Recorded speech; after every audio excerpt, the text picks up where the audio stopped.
জিনিস যেটা বালা দাম তার কদ্দুর বেশি। কইতাছিলাম এর কথা, অস্ট্রেলিয়ান পেস বোলার মিচেল স্টার্কের কথা। ইনিংসে সর্বোচ্চ 6 মারা সিরিজের এই যে অভিষেক শর্মা ওরে এমন একটা ডেলিভারি করছে মিচেল স্টার্ক।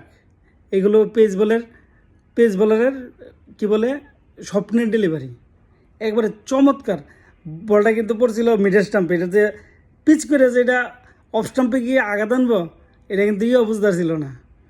এই কি বলে অভিষেক শর্মা একবারে বেকুব হয়ে গেছে গা। এই জন্যই কেতাছি এই যে 24 কোটি 25 লাখ টাকা দিয়ে কিনছে, যে টিয়াটা কিন্তু ফাও গেছে না। আরে বলিউডের বাদশাহ কম দর বুঝে বাদশাহ হয়েছে না, বুঝেন নাই? এরপরে আবার বুঝনে লেগে গৌতম গম্ভীর নিচে। গৌতম গম্ভীর কিন্তু অনেক ট্যালেন্টেড একটা ক্রিকেটার, কারণ ইন্ডিয়া যে 2টা ওয়ার্ল্ড কাপ জিতছে, এই যে 2007 সালের T20 এটারও ফাইনালের সর্বোচ্চ স্কোরার ছিল, 75 রান করেছিল 57 বলে। আবার শ্রীলঙ্কার সাথে যে 11 সালের ফাইনালে 97 রান করলো। এই যে 2টা ইনিংস, চমৎকার 2টা ইনিংস গৌতম গম্ভীর খেলছিল, তো তার ট্যালেন্ট তাদের কম না। এখন আবার গুঞ্জন আছে যে ইন্ডিয়ান ক্রিকেট বোর্ডের কী হবে, কোচ হবে। যাই হোক, আমি বলতেছিলাম যেটা সেটা হইলো এই যে এতগুলো টাকাতে যে কিনছে মিচেল স্টার্করে, সে কিন্তু এই নকআউট পর্বের 2টা ম্যাচ এমনভাবে নিজের মিল্লা ধরছে যে একবার সুদে আসলে উসুল তুলে দিয়েছে একবারে। চমৎকার একটা খেলা খেলছে মিচেল স্টার্ক। সর্বোপরি জিতে গেল গা কলকাতা আবারও চ্যাম্পিয়ন হয়ে গেল গা।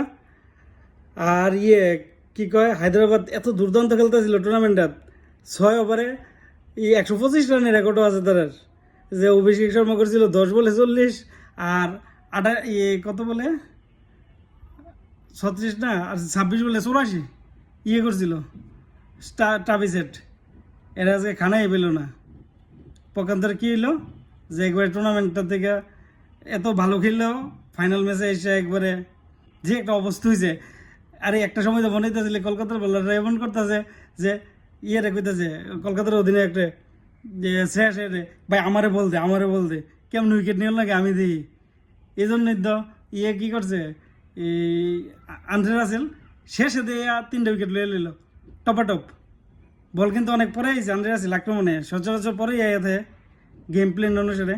কিন্তু চমৎকার একটা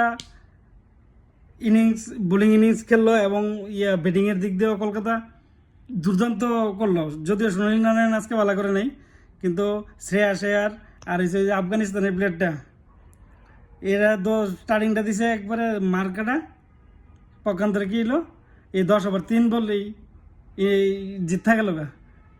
ফাইনালের মতো হইলো না। অনেক দিন ধরে একটা জমকালো ফাইনাল দেখতেছি না। ওই যে নিউজিল্যান্ড আর ইংল্যান্ডের ফাইনালের পরে আর কোনো জমে নাই কোনো ফাইনাল, ঠিক কিনা? এই অবস্থা। তো ক্রিকেট নিয়ে একটু আলোচনা করি, যদি ভালো লাগে দেখবেন, শেয়ার করবেন, এটাই আমার সার্থকতা।